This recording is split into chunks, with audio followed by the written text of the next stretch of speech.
Now, moving on. There was a poll recently to find the most important car from the 20th century.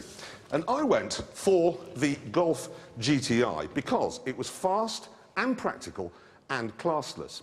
And it's been much the same story with all the models that have come along subsequently. But none of them have ever managed to capture somehow the magic of the original. Until now.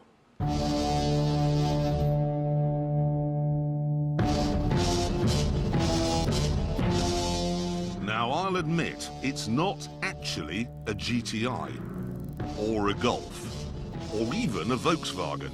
What it is a BMW, the new 1M. What BMW has done to create this is take a standard 1 Series and pump it up a bit. The wheel arches are flared, the car is slightly lowered, and at the back there are extra push-ups. Inside there's a splash of suede on the dash with some orange stitching. Otherwise, it's humdrum, normal, not showy at all. Apart from the orange paint, you simply wouldn't guess that it can do this.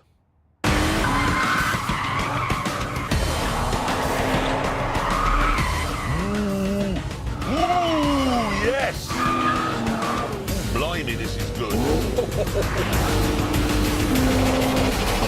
So, what have we got here? Well, there's a straight-six engine at the front, a manual gearbox in the middle, and drive goes to the back.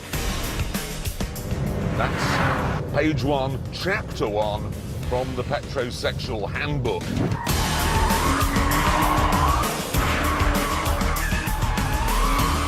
Just feels so beautifully balanced.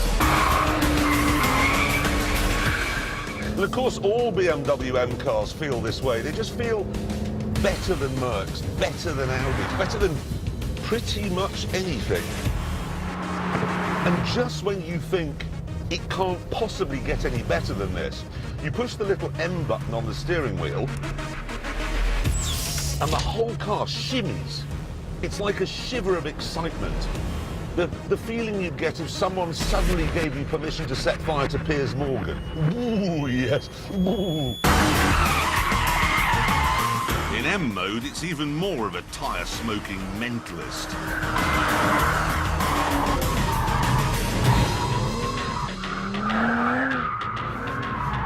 Honestly, I haven't driven anything this sort of perfect since, I don't know, since the original Golf GTI, in fact.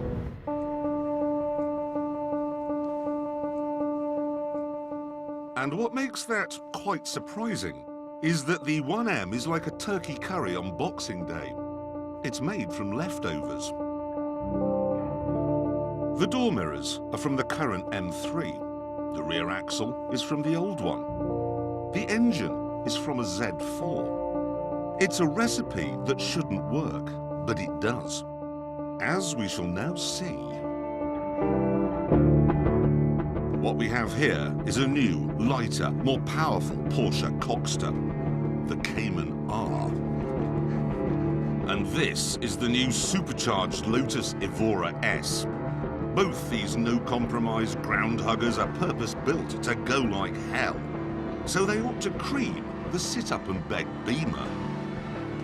However, while the 3-litre engine in this is from a Z4, it's boosted to 340 horsepower with 2 tiny little turbochargers.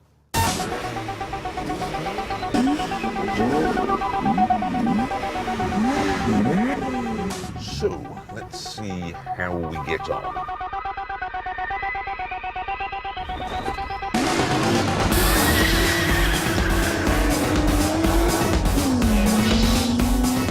So, £50,000 Porsche, £60,000 Lotus, and the £40,000 BMW is showing them its many pursuits. Ho, ho, ho!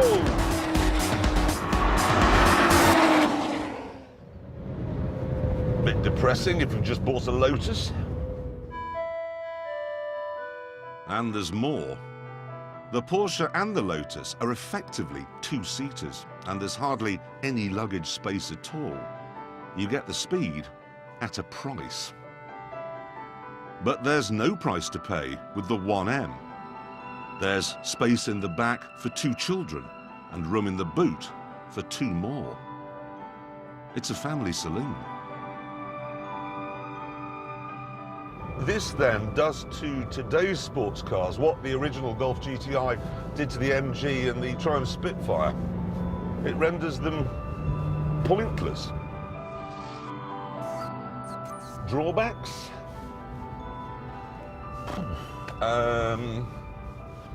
Maybe the sat-nav screen is a bit far away, and perhaps the ride is a tad firm. But that said, it isn't as uncomfortable as my AMG Mercedes. Actually, falling down a flight of stairs isn't as uncomfortable as my Mercedes. Sustained machine gun fire would be better than popping to the shops in that. And anyway, you won't really notice the stiff suspension, partly because the seats are so comfortable, and partly because you'll be having such a good time. This is a brilliant, brilliant, brilliant car. And that's all really I've got to say. The end.